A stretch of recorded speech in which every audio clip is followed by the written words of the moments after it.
चर्चा तो यही है कि सम्राट चौधरी को एक बार फिर से उप मुख्यमंत्री का पद दिया जा सकता है।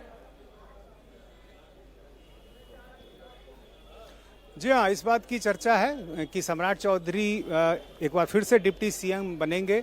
और पहले भी आप देखें कि नीतीश कुमार के साथ जिस तरह से सम्राट चौधरी का कद दिखाई दे रहा था, जो उनको मंत्रालय दिया गया, पार्टी में जो उनकी एक पकड़ दिखाई देती है, जिस जाति से वो आते हैं, ये तमाम चीज़ें ये बताती हैं कि सम्राट चौधरी जो है वो आगे भी जारी रहेंगे डिप्टी सीएम के तौर पर।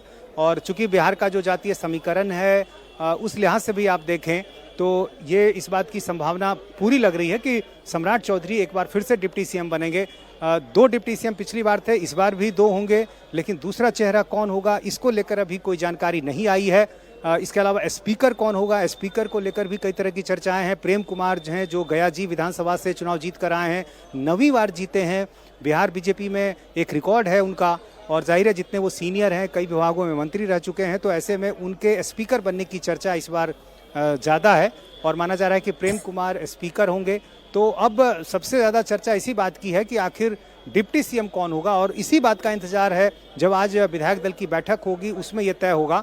और दूसरी तरफ जो शपथ ग्रहण समारोह है उसको लेकर भी बड़े स्तर पर तैयारी की जा रही है। पटना के गांधी मैदान में यह तैयारी की जा रही है, क्योंकि प्रधानमंत्री नरेंद्र मोदी जब चुनावी सभा को संबोधित कर रहे थे उस समय भी उन्होंने इस बात के संकेत दिए थे कि जब वो सरकार बनेगी तो एक बड़े कार्यक्रम में वो यहाँ पर आएंगे। और जाहिर है इसके बाद बिल्कुल नीतीश आप बने रहे हमारे साथ। हमारे सहयोगी कुमार राजेश भी जुड़े हुए हैं। बीजेपी विधायक दल की बैठक, फिर जेडीयू विधायक दल की भी बैठक, फिर एनडीए की विधायक दल की बैठक, और फिर कहीं जाकर ये सारे जो संभावित अभी जितने नाम दिखाई दे रहे हैं उसमें से कितने मंत्री बनाए जाएंगे राजेश, ये पता चल पाएगा।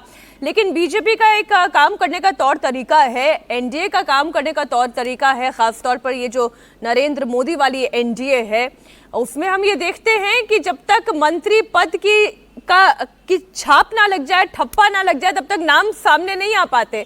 लेकिन फिर भी आप कोशिश करें, फोर्सेस क्या बता रहे हैं आपको? देखिए, जब से नरेंद्र मोदी ने कमान संभाली है देश की 2014 से लेकर अब तक, तब से बीजेपी के काम करने के तरीके में और बदलाव आया है मीनाक्षी। और शपथ ग्रहण से कुछ घंटों पहले ही पता चल पाता है कि आखिर कौन मंत्री बनेगा। ये हमने पिछले कई चुनावों में देखा, चाहे वो राज्य के चुनाव हो या फिर केंद्र का चुनाव हो। जब नरेंद्र मोदी जीते, तीसरी बार जीते, तब भी हमें ये समझ में नहीं, आखिरी वक्त में ही पता चल पाता है। खैर, अटकलों का बाजार जो है वो तब तक गर्म रहता है। इस वक्त जेडीयू विधायक दल की बैठक होनी है और मैं मुख्यमंत्री आवास पटना के बाहर मौजूद हूँ। एक अन्य मार्ग में नीतीश कुमार अंदर है। विधायकों के आने का सिलसिला जो है वो शुरू हुआ है। श्रवण कुमार पहुंचे हैं, विजय कुमार चौधरी पहुंचे हैं, जो क्लोज कॉन्फिडेंट है नीतीश कुमार के, जो बेहद करीबी है, वो पहले पहुंचे हैं। और जाहिर सी बात है विधायक दल का नेता तो चुना ही जाएगा, साथ ही ये भी तय होना है कि मंत्री कौन कौन बनने हैं। पिछले बार जो मंत्री बने थे वही मंत्री बनेंगे या इस बार उसमें कुछ बदलाव होना है, तो ये भी तय आज किया जाएगा। और उसके बाद नीतीश कुमार विधान भवन जाएंगे, वहां पर एनडीए की बैठक होगी और वहां पर उनका नेता चुना जाएगा। और मैं अगर एक अन्य मार्ग मुख्यमंत्री का आवास है और उसके ठीक बगल में राजभवन है, जहां पर नीतीश कुमार जाएंगे, सरकार बनाने का दावा जो है वो पेश करेंगे, मंत्री कौन बनने वाला है वो सूची भी वहां पर दी जाएगी। तो फिलहाल एनडीए में बैठकों का दौर जारी है और जेडीयू के विधायक भी पहुंच रहे हैं। थोड़ी देर में यहां पे भी बैठक जो है वो शुरू होगी और उसके बाद नीतीश कुमार के नाम पर यहां मोहर लगेगी। औपचारिकताएं हैं लेकिन उसे पूरी की जानी है आज। मीनाक्षी बिल्कुल बिल्कुल राजेश बने रहे हमारे साथ। बड़ी तेजी से विधायकों के रिएक्शन भी आ रहे हैं, जरा वो रिएक्शन भी हम अपने दर्शकों को सुनाते चलें।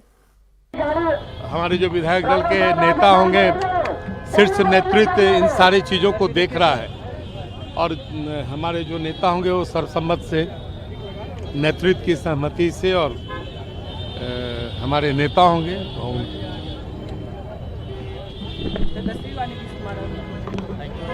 चुनाव आज होना है। भारतीय जनता पार्टी एनडीए के तमाम घटक दलों को जो एक प्रचंड जीत मिली है, वो जीत का बिहार की जनता स्वागत करती है और बिहार की जनता के स्वागत में प्रधानमंत्री श्री नरेंद्र मोदी जी आ रहे हैं बिहार में। क्या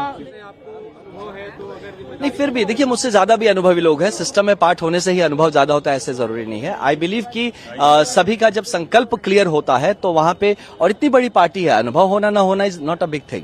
पार्टी है, इतने बड़ा नेतृत्व है, वो चाहे जिसको जहां जो रोल देगा पार्टी मिला के हम लोग एक ये पूरा चीज एक बहुत ही मतलब क्या कहेंगे, एज अ संगठनिक काम होता है यहाँ पे ना भाजपा में। तो यहाँ personal quality does not matter. ठीक, थैंक यू। तो आप रिएक्शन सुन रहे हैं। अब से थोड़ी देर में इस मीटिंग की शुरुआत हो जाएगी। हमारे दोनों सहयोगी नीतीश चंद्र और कुमार राजेश यहीं पर मौजूद हैं और एक औपचारिकताएं जो हैं वो औपचारिकताएं पूरी की जा रही हैं।